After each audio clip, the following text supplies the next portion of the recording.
que el Señor les bendiga. Si se han dado cuenta, ¿dónde estamos? Estamos en Arizona. Y no importa dónde estemos, siempre estamos pensando en llevarle la palabra donde quiera que nos encontremos. Ahora, hoy tenemos dos invitados especiales, a Yasmín y a Henderson, que van a traer una palabra poderosa acerca de los 10 mandamientos.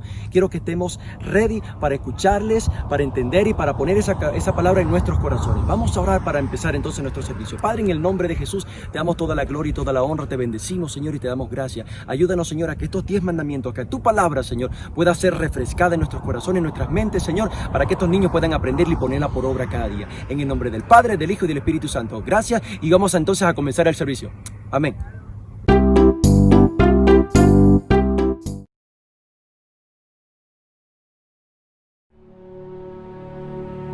Two months after the Israelites left Egypt, they came to the Sinai desert and decided to set up camp at the foot of Mount Sinai. There Moses decided to climb up the mountain to enter the presence of the Lord, as God had special instructions for him. God wanted to make sure that the hearts of the Israelites remained faithful.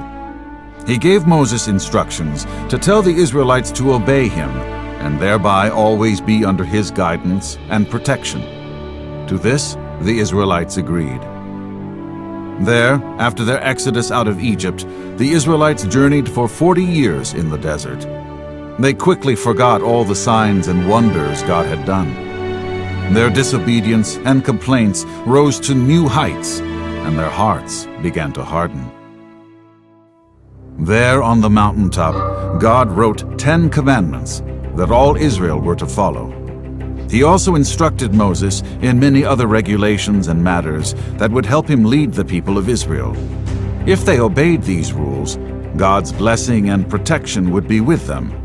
If they broke them, God's punishment would be upon them. These commandments were so special that God wrote them on 2 stone tablets. Moses spent a long time with God, and the Israelites started to wonder if Moses was ever coming back. With a lack of patience, these people demanded a false god that they could worship. Their wicked hearts forgot about God's providence. When God saw this, he told Moses to go back down the mountain and speak with the people. As Moses came down the mountain, he heard festivities and soon saw the golden calf statue.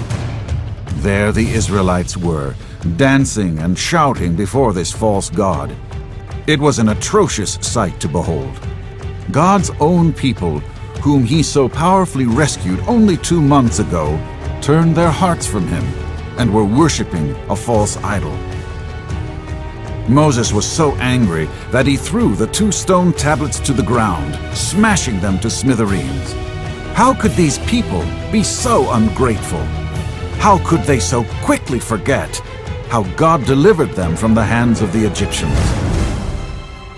Moses went and stood between the people and shouted, "Whoever is on the side of the Lord, come stand with me." All the sons of Levi came and stood by Moses. Then Moses gave them instructions to take their swords and kill the rest of the people. Their horrific idol worship had brought a terrible sin upon the people. That day, 3,000 Israelites died because of their wicked hearts and dreadful sin. And soon God sent a terrible plague upon those that remained. Though God had to punish their disobedience, he still led them on the path to the promised land.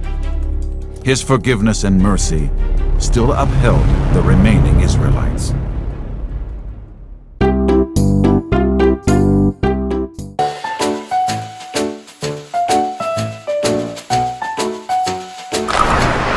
Hey kids, it's Jasmine and Henderson, and we're going to talk to you about the 10 Commandments. The 10 Commandments should be something that you're very familiar with. You've heard it plenty of times in Sunday school. The 10 Commandments were commands that were given by God so that his people can live according to his will. And you can find these 10 Commandments in the Bible in Exodus chapter 20. And the first commandment is love God more than you love anything else, meaning you love God more than your favorite toy, your favorite food, or even your favorite TV show. Number 2, don't make anything in your life more important than God. If there's anything in your life that interferes with your relationship with God, you should always choose God first. And always say God's name with love and respect, meaning you shouldn't use or say his name in a way that upsets him or dishonors him. Number 4, honor the Lord by resting on the 7th day of the week.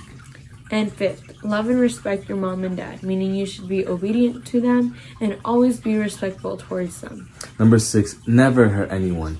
It doesn't matter how someone might treat you. If someone's treating you in a wrong way, in a bad way, you choose always to never hurt anyone. And 7th, always be faithful to your husband or wife. And now, this may not apply to you right now, but in the future it will when you have your husband or your wife. And you should always be faithful to them, even if it's later on in your life. It says number 8, don't take anything that's not yours. What this basically means is don't steal. Anything that's not yours, you should always choose to not steal. And 9th, always tell the truth, meaning even if it's something simple or something small, always choose to be honest and say the truth. Number 10, be happy with what you have. Don't wish for other people's things. This means, let's say that you and your friend each got a slice of pizza, and your friend's slice is way bigger than yours, and you want a big slice of pizza. You're not gonna wish your friend's pizza, your friend's bigger slice of pizza because yours is smaller. Always be content. Always be happy with what you have, because always remember, someone in the world doesn't have that slice of pizza and doesn't have the opportunity to have what you have. And we encourage you to walk by these commands and live by these commands every single day. Amen.